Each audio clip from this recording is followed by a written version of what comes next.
Aquí tenemos una representación de lo que serían las constelaciones del zodiaco, las 12 principales. En la astrología védica o sideral, lo que marca nuestro signo del zodiaco es en el lugar donde se encuentra el Sol cuando nacemos. Es decir, si el Sol se encuentra en Leo, en la constelación de Leo cuando nacemos, pues nuestro signo zodiacal es Leo. Si el Sol se encuentra dentro de la constelación de Libra, cuando nacemos, nuestro signo zodiacal será Libra. Y si el Sol se encuentra cuando nacemos dentro de la constelación de Acuario, nuestro signo zodiacal será Acuario. Igual ocurre, por ejemplo, con Marte. Si Marte se encuentra dentro de la constelación de Leo, ahí en nuestra carta astral estará Marte. O, por ejemplo, si la Luna se encuentra dentro de la constelación de Tauro, cuando nacemos, pues la Luna va a salir en nuestra carta astral que está dentro de Tauro. Esto es porque la astrología védica o sideral tiene muy en cuenta el lugar donde se encuentran los astros y las luminarias en el momento de nacer. Es mucho más astronómica, podemos decir. En cambio, el zodiaco tropical occidental, que es el que nos aplican aquí a nosotros, en todo Occidente, no tiene tan en cuenta el lugar que se encuentran las luminarias, los orbes en el cielo, sino que sigue un calendario de fechas. Un calendario de fechas que tiene que ver con el año terrestre, con los trópicos y con el dibujo del analema solar que hace el Sol en el cielo, ¿no? Es decir, para el zodiaco tropical se aplicaría estas fechas. Todo el mundo, este punto sería el del equinoccio de primavera y este punto sería el del equinoccio de otoño. Y estaría el solsticio de verano y el solsticio de invierno. Pero bueno, todo el mundo que naciera por ejemplo, entre el 20 de abril y el 29 de marzo sería Aries. O todo el mundo que nazca entre el 22 de junio y el 22 de julio es Cáncer. Con independencia de donde se encuentre el Sol.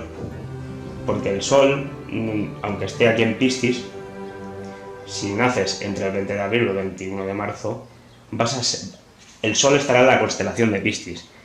Pero tu signo zodiacal será Aries, porque el signo zodiacal lo rigen las fechas del año. Es decir, aquí, en este zodiaco tropical, sí que se diferencia entre lo que son constelaciones del zodiaco, que están en el cielo, y lo que son signos del zodiaco. Es como si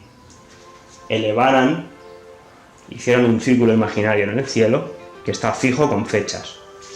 Y daría igual dónde estuviera el Sol cuando nacemos, porque lo que rigen serían estas fechas. Actualmente, el día del equinoccio de primavera, que es el punto vernal que se usa de referencia, el Sol se encuentra todavía en Piscis, al final de la constelación de Piscis, a punto de entrar en Acuario, que lo hará dentro de bastantes años, pero todavía no ha entrado en Acuario, al final de Piscis.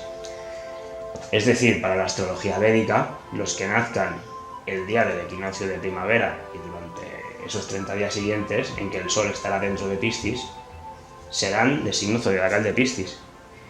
Pero para la astrología tropical, el zodiaco tropical, aunque el Sol esté en Piscis, ellos seguían aplicando el calendario de fechas. Es decir, el día del equinoccio de primavera, los que nazcan serán Aries, con independencia de que el Sol se encuentre en Piscis.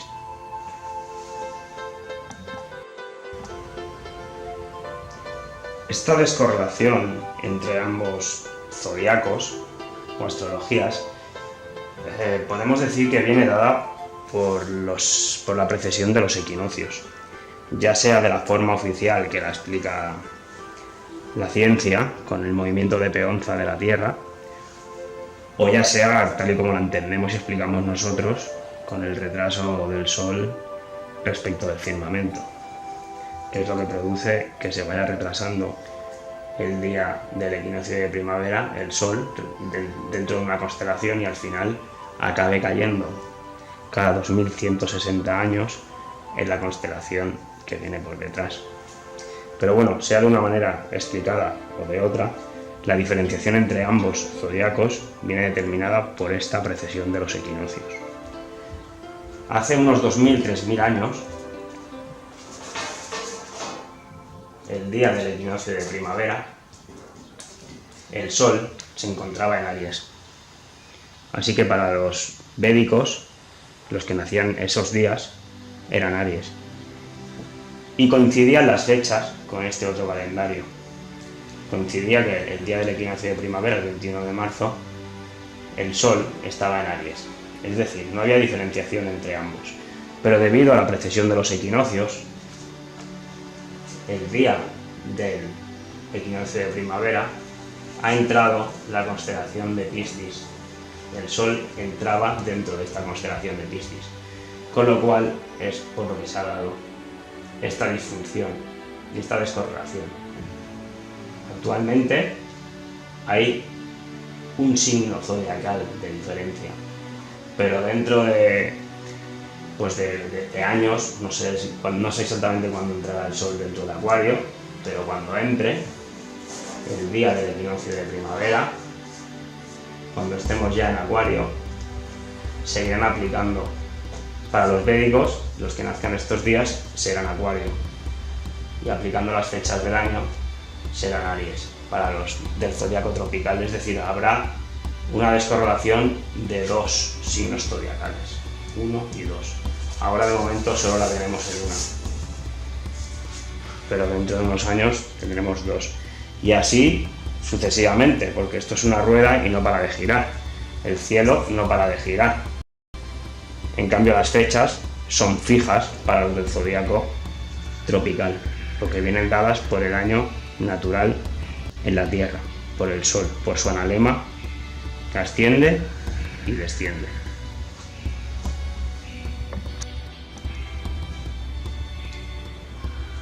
El zodiaco tropical pues nace, se tienen registros desde hace unos 2000-3000 años, es decir, cuando ambos todavía estaban juntos, los dos zodiacos. Es a partir de que supuestamente se separan por esa descorrelación que nace el zodiaco tropical, o al menos tenemos registros desde entonces. Del zodiaco védico tenemos registros hace muchísimos más años. Bueno, los Vedas de hecho nos explican que ha estado desde siempre, es un conocimiento que dio el propio Brahma y encarnado en Vishnu a los humanos. Es el llamado Jyotish.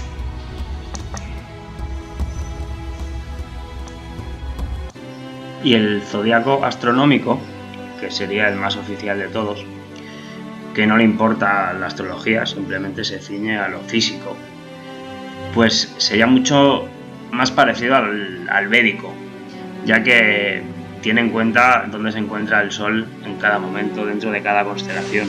Es decir, si el Sol se encuentra en Tauro, pues seríamos Tauro. Si está en Aries, seríamos Aries. Pero tiene en cuenta, por eso es más físico, que no todas las constelaciones del círculo zodiacal ocupan el mismo espacio. Es decir, hay constelaciones mucho más pequeñas como Aries, en que el Sol tarda mucho menos en cruzarlas. Y hay otras como Piscis, que tardan muchísimo más porque son más grandes, abarcan más espacio. Entonces, la astronomía, el zodiaco astronómico tiene en cuenta también este factor en cuanto a la envergadura de cada constelación. Y también tiene en cuenta y introduce una 13ª constelación, que es Ofiuco, el portador de la serpiente, ya que dicen que el Sol también pasa por Ofiuco en el camino del zodiaco. Aquí lo podemos ver mejor, como después, cuando entra en Escorpio, ponen a Escorpio muy pequeña, porque dicen que el Sol también pasaría por la constelación de Ofiuco, que se encuentra justo encima de Escorpio. Por eso fue Ofiuco el que pisó la cola al escorpión en la mitología griega, aquel escorpión que picó a Orión cuando perseguía las Pléyades. Pero bueno, el tema es que el zodiaco astronómico no solo tiene en cuenta la longitud de cada constelación, sino que además también introduce a Ofiuco, ya que nos dicen que el Sol pasaría o rozaría por dentro de esta constelación. Todo esto debido también a lo que nos cuenta la ciencia oficial de la precesión de los equinoccios. Tanto es así que dicen que dentro de años, de bastantes años, pero llegará, introducirán una nueva, que es la de la ballena, ya que dicen que el Sol pasará por ella. Pero bueno, no obstante, aquí en este círculo podemos ver en el círculo más exterior lo que sería el zodiaco astronómico, en el del medio lo que sería el zodiaco védico, que coinciden muchas, salvo en aquellas que físicamente una constelación es más grande que la otra, y el del más interior sería el zodiaco que aplica las fechas del año en la Tierra, sería el zodiaco tropical. Aquí podemos ver las fechas del zodiaco astronómico, como son 13 signos y cada uno con las fechas del año terrestre en las que el Sol se encuentra dentro de estas constelaciones.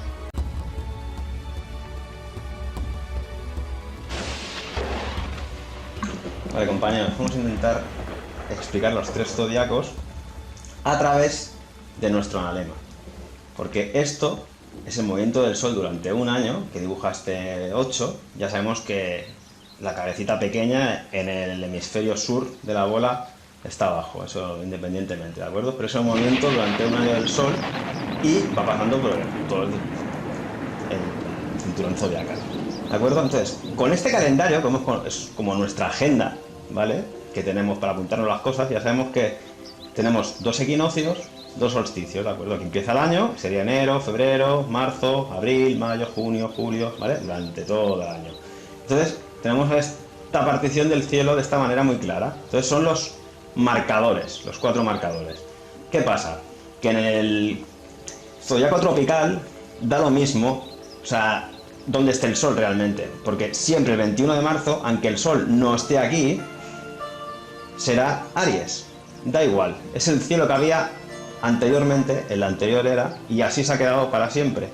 Da igual la constelación en la que esté el Sol por detrás. Es una de las grandes diferencias con los otros 2 calendarios que existen, que es el védico y el astronómico, que ahora lo veremos, ¿de acuerdo?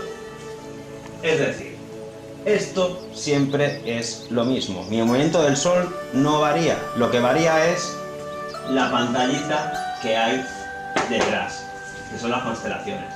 Como tienen velocidades distintas y la pantallita de atrás va más rápida que el Sol, entonces es por eso que se hacen el cambio de eras. Fijaos aquí, 21 de marzo, como es más lento, al final acabará aquí, en Piscis, el equinoccio. Y luego entraremos en Acuario. Pero mi círculo, el 8 de solar, no va a variar nunca. Y así hasta dar toda la vuelta al zodiaco, ¿de acuerdo? Entonces el védico lo que sí que tiene en cuenta es el de precesión. Porque para los védicos, el 21 de marzo, este mismo día, tú ya no eres Aries. ¿Por qué? Porque tu Sol ha cambiado a Piscis, ¿de acuerdo? Y con el cambio de aquí 700 años más o menos, 800, los que nacen el 21 de marzo, es decir, cuando haya igualdad de día y de noche, como el Sol está en Acuario, serás Acuario. Para los tropicales seguirá siendo Aries, pero realmente el Sol estará en Acuario. Y ahora nos queda el otro gran zodiaco, que es el astronómico, que es este de aquí. En este de aquí ya podemos ver las diferencias que tiene. En vez de 12 casillitas, ¿de acuerdo?, tiene 13. Aquí tenemos a Ofiuco, por ejemplo, y no todas las casillas tienen la misma medida, que es la gran diferencia entre el astronómico y los otros 2, tanto el Veda como el tropical, ¿de acuerdo? ¿Por qué? Porque en el Veda y en el tropical lo que hicieron fue partir el cielo zodiacal en 12 partes iguales, ¿de acuerdo? Pero realmente, claro, ¿dónde empieza Leo y dónde acaba Leo, por ejemplo? No se sabe. O dónde empieza Aries y dónde acaba Aries, claro. Si coges, como son uniones de estrella, pues siempre puedes ampliar o menguar. Eso, claro, no es exacto. Entonces, estos dicen, bueno, pues lo partimos a todos igual. Entonces, claro, luego viene el astronómico, perdona, y dice, no, Leo, por ejemplo, acaba aquí, no acaba donde tú dices. O Aries, mira qué pequeñito es. O encima el Sol pasa por un poquito en Ofiuco y Escorpio es muy pequeñito. Entonces, claro, ya te parten el cielo en trozos distintos a que teníamos representado.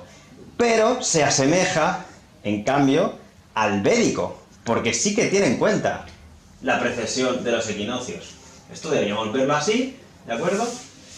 Y, por supuesto, que si este es nuestro punto, nuestros marcadores, porque el Sol siempre es igual, sí que tiene en cuenta el desvío que tenemos por velocidad de lo que es el fondo de la pantalla. Por la precesión de los equinoccios. Porque el equinoccio, donde antes estaba en Aries, luego estará en Piscis.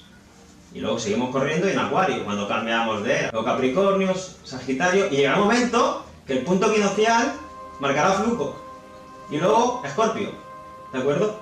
Son las grandes diferencias. Es decir, el tropical se diferencia del védico y del astronómico en cuanto no tiene en consideración el cambio de eras, pero en cambio el védico y el tropical sí que tienen las particiones iguales del cielo, a diferencia del astronómico, que tiene 13 y las tiene cada una pues, de una medida distinta. Altos muros helados contienen tus aguas, abajo es arriba otra vez. Siento que nada se mueve, miro hacia el cielo. El que gira no soy yo, es él. Y me obligan a llamarte esférica. Y me obligan.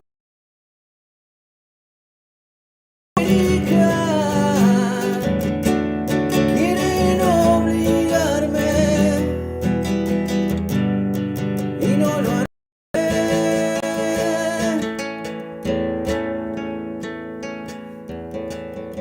A mi hija, la verdad que se esconde.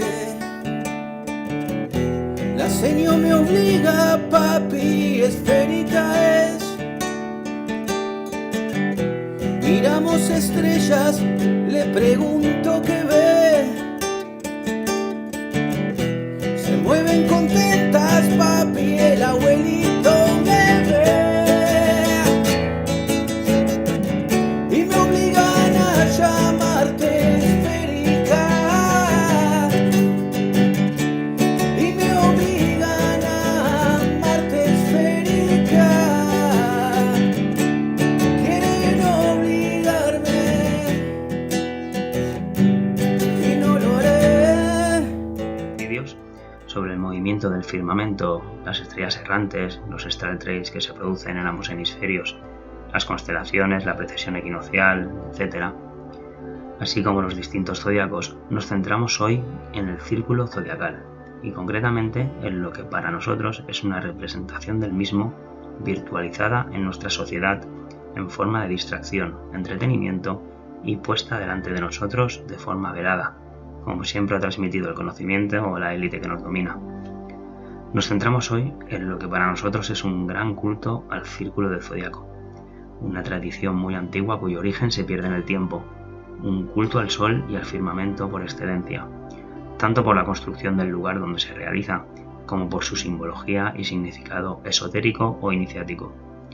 No obstante, si bien inicialmente tal vez pudo gozar de ese gran conocimiento como para su concepción, en la actualidad ha derivado en unas prácticas aberrantes y totalmente apartadas de la creación y del amor hacia esta, por no hablar de que toda su carga de conocimiento ritualístico pasa absolutamente desapercibida e imperceptible a la vista del ganado dormido que ocupa hoy sus gradas, y el cual disfruta entregando su energía y pasiones al sufrimiento de seres vivos, sin percatarse de nada de todo esto. Estoy hablando de la tauromaquia, y concretamente de la plaza de toros llamada también el ruedo. La plaza de toros nos evoca totalmente a un círculo zodiacal, y no únicamente por la forma circular de la misma, sino por los elementos y simbología que encontramos en su construcción. Además de su aspecto circular, encontramos dos círculos concéntricos en el medio del ruedo, haciendo alusión a la franja del camino por el que transcurren los orbes, Sol, Luna y estrellas errantes.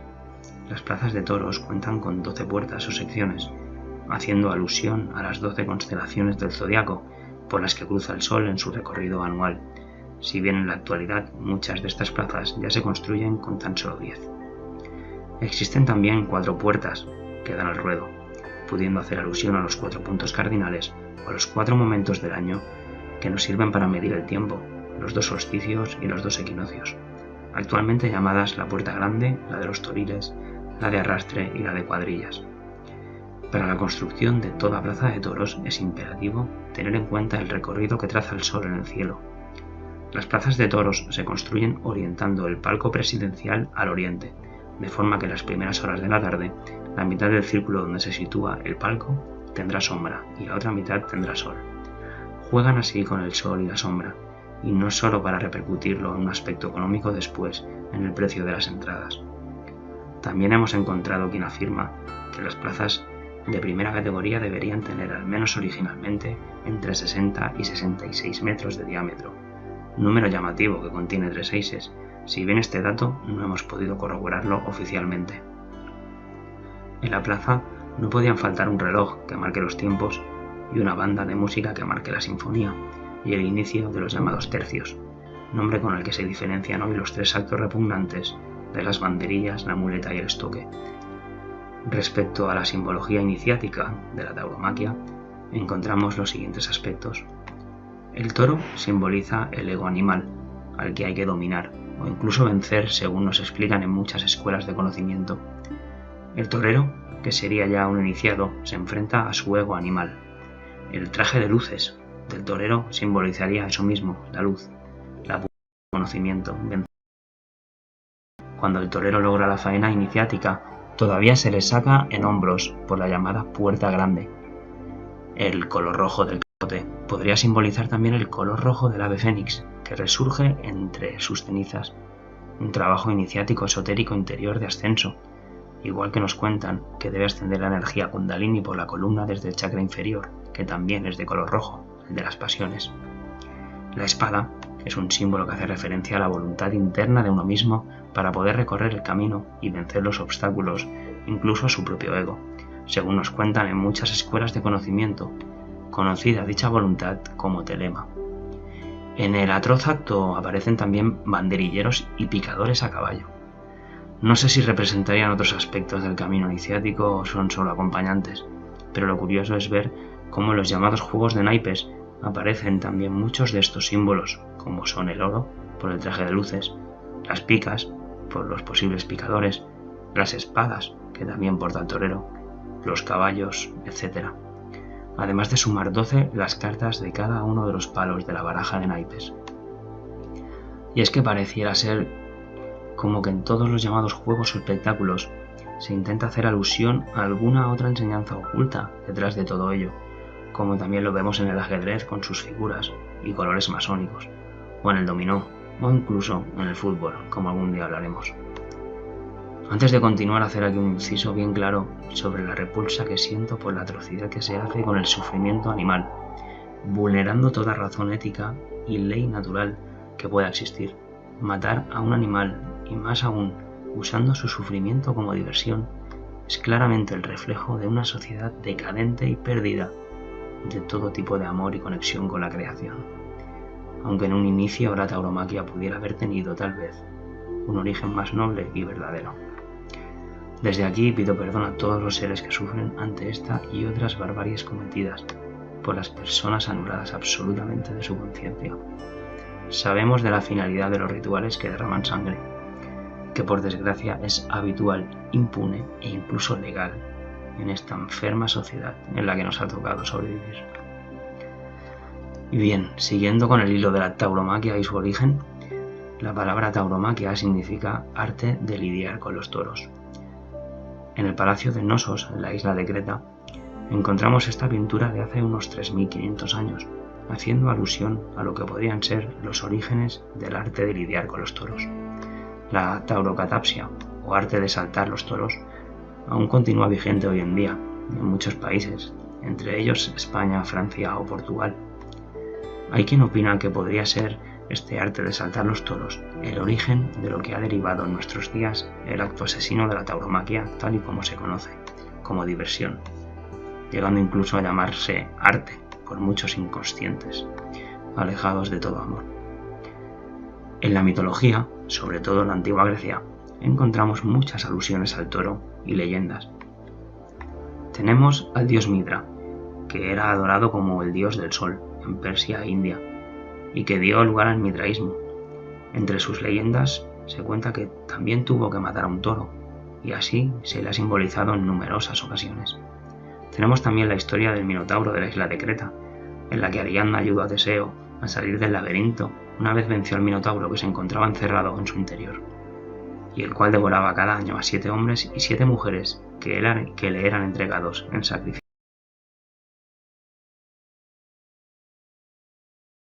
Convierte para seducir a la bella Europa y así poder raptarla.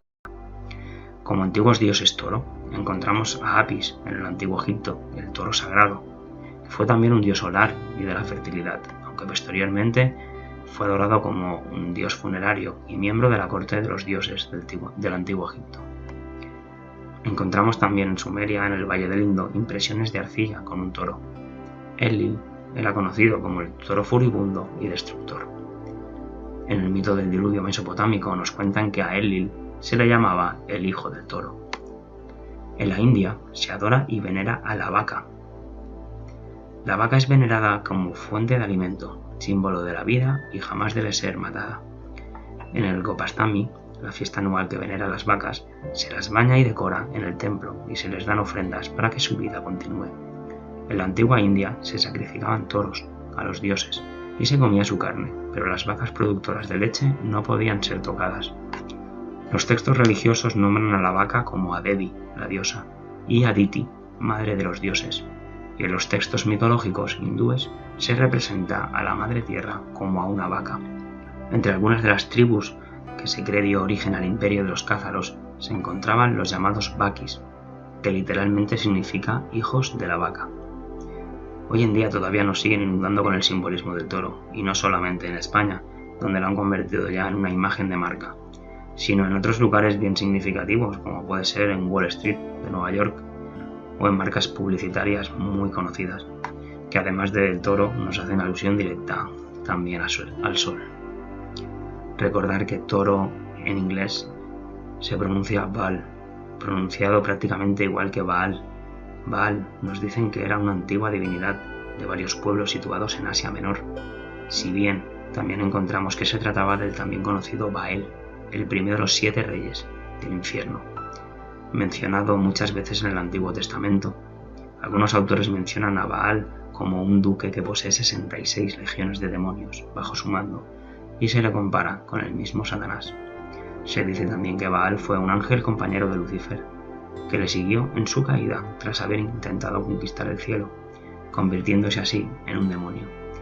Es la famosa historia de los ángeles caídos. Y por otra parte, nos hablan también de la existencia de Moloch Baal, un dios de origen cananita que fue adorado por los fenicios y cartagineses y sirios, y al final se identificaría al mismo con Cronos y Saturno. A Moloch, que por cierto escrito al revés es Colón, como el apellido de Cristóbal que llegó a América, se le representaba con el cuerpo de hombre y cabeza de toro con cuernos. Además, la palabra toro tiene la misma raíz de toroide, torus, explicado muy bien por el maestro Santos Bonacci, al que desde aquí mandamos un gran saludo y agradecimiento por compartir todo su conocimiento. Por otra parte, el culto al toro o la vaca podría provenir de la anterior era de Tauro, cuando el sol se encontraba en la constelación de Tauro el día del equinoccio de primavera o punto vernal, hace unos 6.000 años atrás, debido a la precesión de los equinoccios. Esto lo hemos explicado ya en anteriores vídeos. En astrología, el signo de Tauro es regido por Venus, diosa del amor, la fertilidad y la belleza. Los cuernos del signo de Tauro podrían representar las fases de la luna. Por eso a la diosa Isis de Egipto, también del amor y la fertilidad, la encontramos representada con 2 cuernos. Y se nos habla del velo de Isis, como si hubiera algo que tapara o velara a la luna, en posible alusión a los eclipses lunares.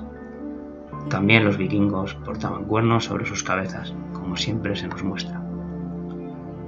En la astrología, el símbolo de Tauro lo encontramos en contraposición a Escorpio. En Tauro encontramos que el día 1 de mayo se celebra la antigua fiesta pagana de Beltane, diosa de la madre y la fertilidad. Y justo en contraposición encontramos en Escorpio que el día 1 de noviembre se celebra la antigua fiesta pagana de Samhain, la muerte del dios cornudo, que ha llegado a nuestros días como el Día de los Muertos o de Halloween. Es más que curioso ver cómo, además, Escorpio y en contraposición fecundaría a Tauro, que rige nuestra fecundidad. Concretamente rige la laringe creadora, órgano relacionado también con el útero creador, y es que muchas enseñanzas nos hablan de que la creación tuvo lugar a través del propio verbo o vibración de la palabra.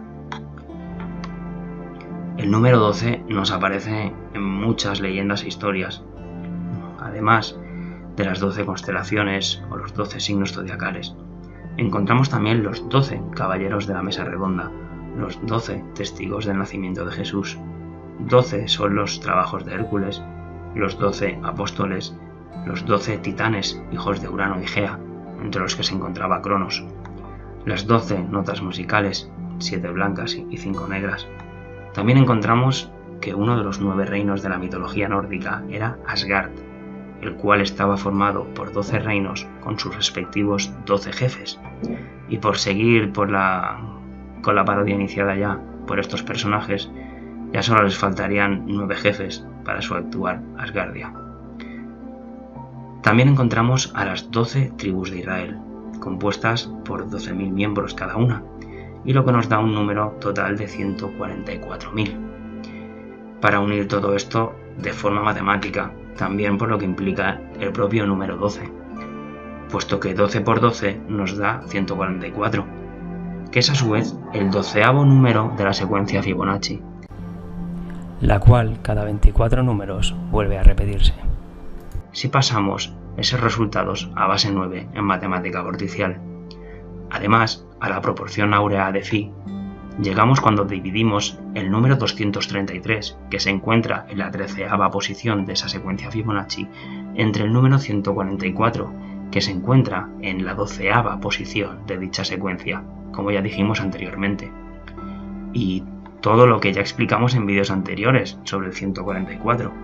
1440 minutos tiene un día, 1440 minutos se retrasa el Sol en un año respecto al firmamento, 244.000 de los que habla la Biblia, los 144.000 pétalos de los chakras hindús, etcétera, etcétera.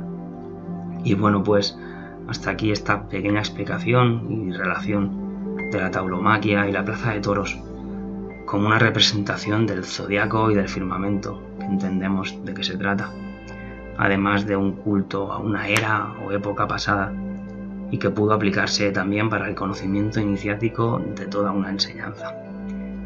Un saludo a todos y de verdad que gracias por buscar la verdad desde el corazón y con una mente abierta.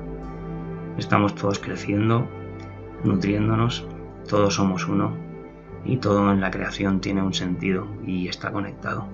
Así que hagámoslo nosotros también y compartamos para crecer todos juntos. Muchas gracias. Te vi caminar en una luna artificial, los cohetes aterrizando en trayectoria vertical. Observé cuán lejos llegaste en el espacio